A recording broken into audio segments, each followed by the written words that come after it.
طبعا هذا النشاط هو من ضمن سلسلة نشاطات المفوضية العليا المستقلة للانتخابات.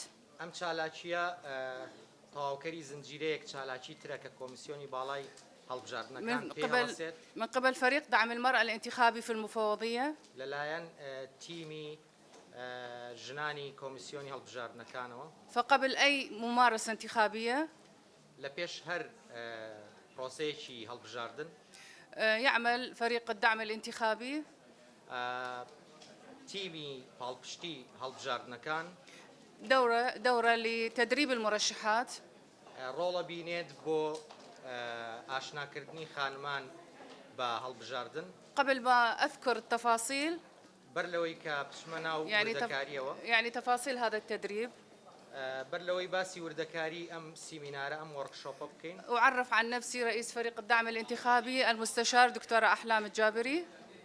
خۆمتان پێناسێنم من دکتۆرە ئەحلام جابری، سەرۆکی تیمی خانمانی کۆمیسیۆنی هەڵبژاردن، عضو مجلس المفوضين في المفوضية العليا المستقلة للانتخابات. ئەندامی ئەنجومەنی کۆمیسیارانی کۆمیسیۆنی باڵای هەڵبژاردنەکان. أنتم تعلمون كمرشحات ئێوە وەکو خانمانی پاڵێوراو شفنا أنه أنتم قد تحتاجون إلى مفردات خاصة بالقانون الانتخابي، بینیمان کە پێویستان بە هەندێک وردەکاری هەیە لەسەر پرۆسەی هەڵبژاردن، النظام الانتخابي، سیستمی هەڵبژاردن، آلية توزيع المقاعد، ڕێکارەکانی دابشکردنی کورسی، كوتا النساء، کۆتای خانمان، كوتا المكونات، کۆتای صوت، كوتا المكونات، كوتا النساء، النظام الانتخابي، آلية توزيع المقاعد.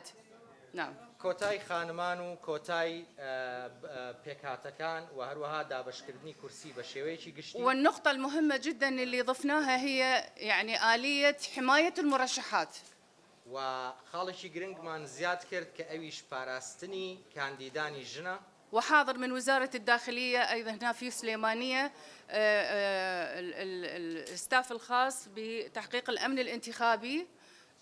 ولا سليمانية نوێنەری وەزارەتی ناوخۆ ومناهضة العنف ضد المرأة أيضا، وهروها نوێنەری توندوتیژی دژی ژنان. وارتأينا أن تكون المحاضرة الأولى بعد كلمة مستشار اللجنة العليا المشكلة الآن أو المجلس الأعلى ستكون عن أمن المرشحات. ودواتر لسر أمني بابلين آسايشي خانمانی پاڵێوراو قسەیان دەبێت ئەوانیش. ئەم کۆنفرانسە کۆمیسیۆنی باڵای سەربەخۆی هەڵبژاردنەکانی عێراق و حکوومەتی هەرێمیش هەماهەنگە لەگەڵیانە ئێمە و کۆنجومەنی باڵای خانمان کار لەسەر ئەوەی ئاکەین چۆن ژنان بڵێن پاڵێوراوە ژنەکان بپارێزین لەو توندوتیژ و تان و تەشرانە کە ڕوبەڕوویانە باتۆ لەو کێشە و گرفتانە.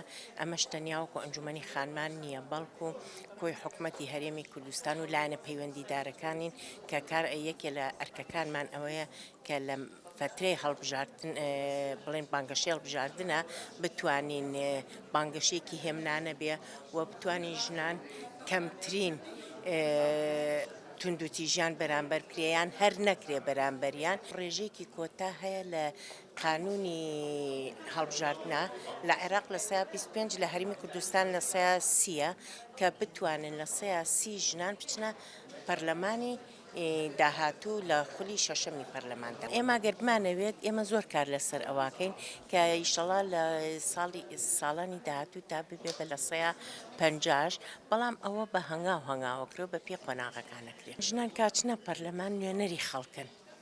یەکێ لە ئیشەکانیان مافەکانی ژنان و بەدەستێنانی کارکردن بۆ ئەو یاسانی کە تایبەتە بە ژنان چۆن بتوانن لە ڕێی یاساوە ڕێخستنی یاساوە بتوانن مافەکانی ژنان بەدەست بێنن، کەواتە کۆی ژنان بۆ هەموو بەشەکانی ژکەنچکە مانوێنەمانوی ژنان لە هەموو سێکتەرەکانایە، سێکتەرەکانی حکوومەتی هەرێما هەیە و بێجگە لە کۆمەڵگاشایە تۆ لە بواری پەروەردەی ڕۆشنبیریە خوێنی باڵایە بۆ گشتی کار ئەکەنەوە بەشێکیش لە کارەکانیان ئەوەیە ئەبێ کار بۆ پرسەکانی ژنان کەن لە پەرلەمانی کوردستان. تەسویرە لە کاتێکا کە من هاتم داتای خۆم بۆنا پاسپۆرتم بۆنا حسابانکەم بۆنا ئەو کاتێکا ئەکەیم لەژێر هەڕەشە و ئەمە شێک لە فەرهانگرین شتەکان کە سەر بەکارهێنرێت پێڵێ فیشنگ وشانەرێک ئەم سەرچاوەیە دروستە بەڵام نەکرد سەرچاوەکە وانە. سێمیان رانسەموەیرە ئەمەش بەقاوە ئەلکترۆنی دائەندێت ئەوە چیوە سۆفتوێرێکە زیانبەخش لەو سۆفتوێرە چی ئەکات یا فایلەکانمان قفڵەکات داتاکانمان قفڵەکات واتە تەشفیرەکە ئینکلودیڤ دەکات بۆ ئەوەی فایلەکانمان بۆ بکرێت و دەستمان بکات بۆ داتاکانی خۆمان ناچار داوای چەکەن ئەو ئەتاکەەوە هێرشبەرانە داوای پارەکە بێ پارەیان بێت بە زۆر کاتیش ئەم پارەدانە بەرەکەی کریپتۆکەرەنسی واتە درای ئەلکترۆنیەوە بۆچی بۆی شوێنپێی خۆیان بەجێ نەهێڵن نەتوانین ئێمە بە بیان دۆزینەوە بە شێوەیەکی ئاسان. يعني أودا قيسة تصورك ولا فتيات زور مشغولة يعني دانك قصد شيء حالته بن موبايلك بدستوي حتى في الويب بهوش يعني رسيم أو حالة زوز مثلا كسر داويش مالته في مكتبية قاعد باز أحمد جالس إنك ماسنجر وحالة نزول داويش مالته في مكتبية قابوي ما يرد النيابة داوي كاتي موبايل ديك ضل النيابة 20,000 أخذ 3 وقال 2000 حزب جيم حصل على 290,000 لما قسمناه على 20,000